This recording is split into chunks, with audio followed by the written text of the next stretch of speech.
રાજ્યમાં ગરમીની શરૂઆત થઈ ગઈ છે ત્યારે રાજ્યના અનેક જિલ્લામાં ગરમીનો પારો વધી રહ્યો છે ત્યારે સુરેન્દ્રનગર જિલ્લામાં પણ છેલ્લા 2 દિવસથી ગરમીનો પારો વધી રહ્યો છે। જિલ્લામાં ગરમીના કારણે બજારો સૂમસામ જોવા મળી રહી છે ત્યારે બપોરે 12 થી સાંજના 5 વાગ્યા સુધી તો બજારોમાં કર્ફ્યુ જેવી સ્થિતિ પણ જોવા મળી। રાજ્યમાં ગરમીની શરૂઆત થઈ ગઈ છે ત્યારે રાજ્યના અનેક જિલ્લાઓમાં ગરમીનો પારો પણ વધી રહ્યો છે ત્યારે સુરેન્દ્રનગર જિલ્લામાં છેલ્લા 2 દિવસથી ગરમીનો પારો વધી રહ્યો છે। જિલ્લામાં ગરમીના કારણે બજારો સૂમસામ જોવા મળી રહી છે ત્યારે બપોરના 12 થી સાંજના 5 વાગ્યા સુધી તો બજારોમાં કર્ફ્યુ જેવી સ્થિતિ પણ જોવા મળી રહી છે ત્યારે સુરેન્દ્રનગર જિલ્લાના રહીશો ગરમીથી બચવા માટે ઠંડા પીણા, લીંબુ શરબત કે પછી શેરડીના રસનું સેવન કરી રહ્યા છે ત્યારે આ ગરમીના સમયમાં સાવચેત રહેવા માટે આરોગ્ય વિભાગ દ્વારા લોકોની અપીલ પણ કરવામાં આવી છે। ખાસ કરીને સિનિયર સિટીઝનો, સગર્ભા મહિલાઓ, બ્લડ પ્રેશરના દર્દીઓ કે નાના બાળકોએ અને બને ત્યાં સુધી બહાર ન નીકળવું કે અન્ય લોકોના કામ માટે બહાર નીકળો ત્યારે કોટનના કપડાં પહેરી નીકળો તેમજ કોઈને ઉલટી થવી, ચક્કર આવવા જેવા લક્ષણો જોવા મળે તો તાત્કાલિક દવાખાનાનો સંપર્ક કરવા જણાવ્યું। ઉલ્લેખનીય છે કે હજી ગરમીની શરૂઆત છે ત્યારે સુરેન્દ્રનગર જિલ્લામાં ગરમીનો પારો 45 ડિગ્રી ઉપર પણ જતો હોય છે। ખાસ કરીને વિસ્તારમાં રહેણાંક અને રણકાંઠા વિસ્તારો આવતા હોવાથી વિસ્તારમાં વધુ ગરમી પડતી હોય છે। હું આરસીએચ અધિકારી, જિલ્લા પંચાયત આરોગ્ય શાખા સુરેન્દ્રનગર આપ સુરેન્દ્રનગરની સૌ જનતાને હાલ જે ગરમીનું પ્રમાણ ખૂબ વધી રહ્યું છે અને જેમાં લૂ લાગવાની શક્યતા રહેલી છે એ વિશે આપ સૌને એનાથી બચવા માટે કંઈક વિનંતી કરવા માગું છું। સૌપ્રથમ તો હાલ આપ સૌએ ગરમીમાં ખાસ કરીને બપોરના સમયે નીકળવાનું ટાળવું જોઈએ। શક્ય હોય ત્યાં સુધી બપોરે આપણે સૌ ઘરમાં અંદર રહેવાનું પસંદ કરીએ। બહુ ખાસ જરૂરી કામ ના હોય તો અંદર જ રહીએ જેથી કરીને બહારના તડકાની આપણને ઓછી અસર થાય। એમાંય ખાસ કરીને નાના બાળકો, વૃદ્ધો અને સગર્ભા બહેનો તો આ બાબતમાં ખૂબ કાળજી રાખવાની જરૂર છે।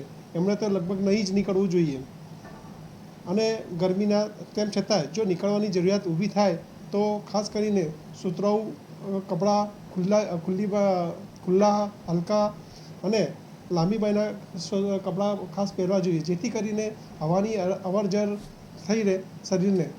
આ દિવસો દરમિયાન ભૂખ્યા રહેવાનું ટાળવું જોઈએ।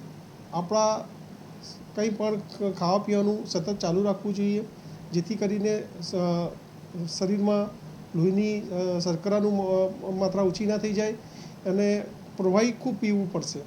આપણે સૌ ખૂબ આખો દિવસ તરસ લાગે કે ન લાગે દર અડધા કલાકે આપણે પાણી પીવાનું રાખીએ જેથી કરીને અને જો શક્ય હોય તો લીંબુનું શરબત પણ વધારે પણ માત્રામાં પીવું જોઈએ જેથી કરીને આપણે શરીરનું તાપમાન ઓછું રહે, નહીં તો લૂ લાગવાની શક્યતા હંમેશા રહેલી હોય છે। માથાનો દુખાવો, ચક્કર આવવા અને ઝાડા થવા, અંધારા આવવા આ બધી બાબતો જે લૂ લાગવાના લક્ષણો છે એનાથી જો આપણને આવા લક્ષણો જણાય તો આપણે સૌએ તરત નજીકના સરકારી દવાખાનાનો સંપર્ક કરવાની જરૂર છે। તો આ અચૂક આપ સૌને મારી નમ્ર વિનંતી છે કે આવા લક્ષણો હોય તો જરા પણ રાહ જોયા વગર નજીકના સરકારી દવાખાનાનો અવશ્ય આપ સંપર્ક કરો એવી આપ સૌને મારી સુરેન્દ્રનગરની જાહેર જનતાને અપીલ છે। મારું નામ મકવાણા જતીન છે। હું સુરેન્દ્રનગર જિલ્લો ધાંગધ્રાના રહેવાસી છું।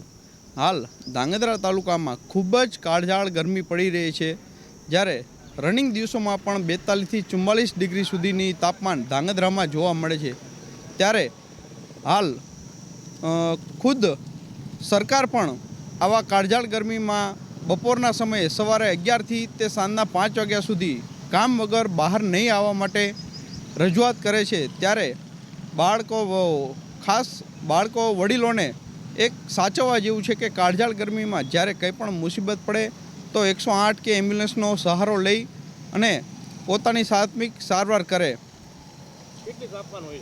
હાલ અત્યારે 42 થી 44 ડિગ્રીનું તાપમાન ધાંગધ્રામાં જોવા મળે છે। Bureau report Janadesh news.